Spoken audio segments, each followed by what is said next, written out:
ဝိသခာပေါ့ဝိသခာလည်းနေ့စဉ်အဲ့ဒီကြောင့်လာတရားနာလာရင်လည်းအဲ့ဒီကြောင့်ကြီးပြီးတော့သူလည်းကြောင်းဆောက်ခြင်းစိတ်တွေပေါက်မှာပေါ့ဒါပေမဲ့သူ့မျိုးသားနဲ့သူကသူ့စိတ်ကကြောင်းဆောက်ခြင်းပဲမဲ့သူ့မျိုးသားကခြိသေးတာလေမတိုင်ပင်ပဲနဲ့ဒီတဲလေးကြိတ်ပြီးလာခဲ့ရအဲ့ဒီကြောင့်သွားတရားနာပြီးတော့သူ့မှာဝက်တာက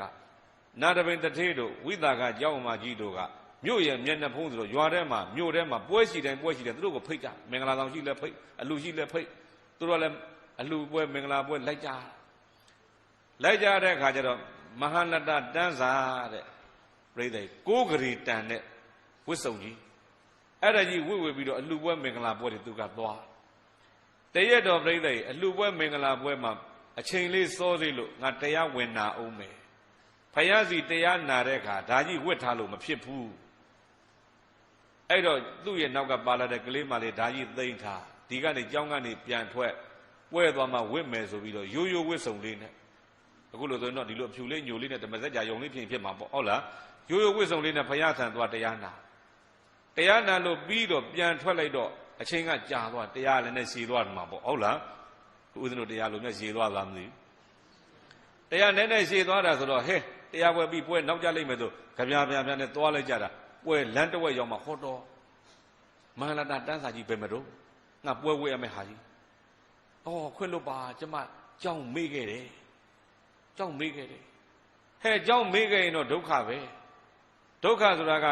ညီအတွက်ပြောတာပါညီပြန်သွားရလိမ့်ပြန်သွားပြီးတော့အရှင်အာနန္ဒာကမေ့ကြံခဲ့တဲ့ပစ္စည်းတွေဆိုသိမ့်တတ်တဲ့အလေးထားရှိအရှင်အာနန္ဒာလက်နဲ့ထိပြီးသိမ့်ထားပြီးဆိုညီမယူတော့နဲ့တဲ့ပြန်လာခဲ့တော့အရှင်အာနန္ဒာမထိသေးဘူးမတိုးသေးဘူးညီထားတဲ့နေရာမှာပဲရှိသေးတယ်ဆိုညီပြန်ယူခဲ့ပေါ့အဲ့တော့ဒုက္ခပဲဆိုတာကဟိုကသိမ့်ပြီးသားဖြစ်မှသေချာလို့အရှင်အာနန္ဒာကသိစစ်သက်တာကိုဗျာကလေးမလေးဘာပဲဖြစ်ညီသွားလိုက်ဆိုတော့သွားလိုက်ရတော့ဟိုကျရှင်အာနန္ဒာနဲ့တွေ့တယ်သိမ့်ပြီးသားဖြစ်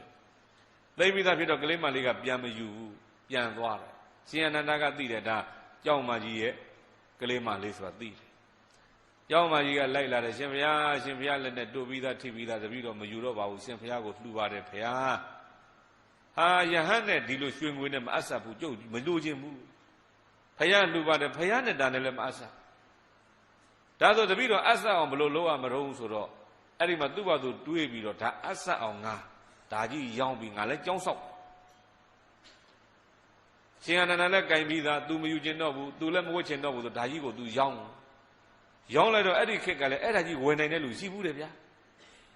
မရှိတော့ကျောင်းမကြီးကအဲ့ဒါကို6ဂရေနဲ့မြေဝယ်ပြီးတော့6ဂရေနဲ့မြေဝယ်တယ်6ဂရေကုန်ခန်းကျောင်းဆောက်တဲ့ရေသက်ချပွဲမှာ6ဂရေ तू ကလည်းသုံးပြပြီးတော့ကျောင်းဆောက်တာမြို့ရဲ့ရှေ့ဘက်မှာဆိုတော့ပုဗ္ဗာယုံကျောင်းဟုတ်လားအဲ့တော့ဘာလဲမေးလိုက်ရင်သူ့အတွေးကလည်းပဲယဟန်တော်များရဲ့လက်နဲ့ထိထားတဲ့ပစ္စည်းငါပြမယူဘူးသာသနာတော်ပဲလှူမယ်ဆိုတဲ့အတွေးနဲ့သူလည်းကြောင်းဆောက်ဖြစ်သွားတာပဲကြောင်းလေးတွေဆောက်ကြတဲ့အကြောင်းတွေပြောတာနော်ဒီနေ့တကားကြီးဥက္ကမောင်တင့်တို့မိသားစုလဲ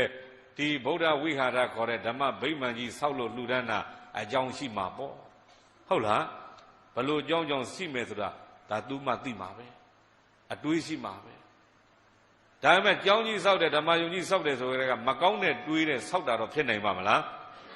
အတွေးကောင်းလို့ကျောင်းဆောက်ကြတာကောင်းထားတဲ့အတွေးလေးတွေသက်ထိမ့်ဖို့ပြောတာပါနော်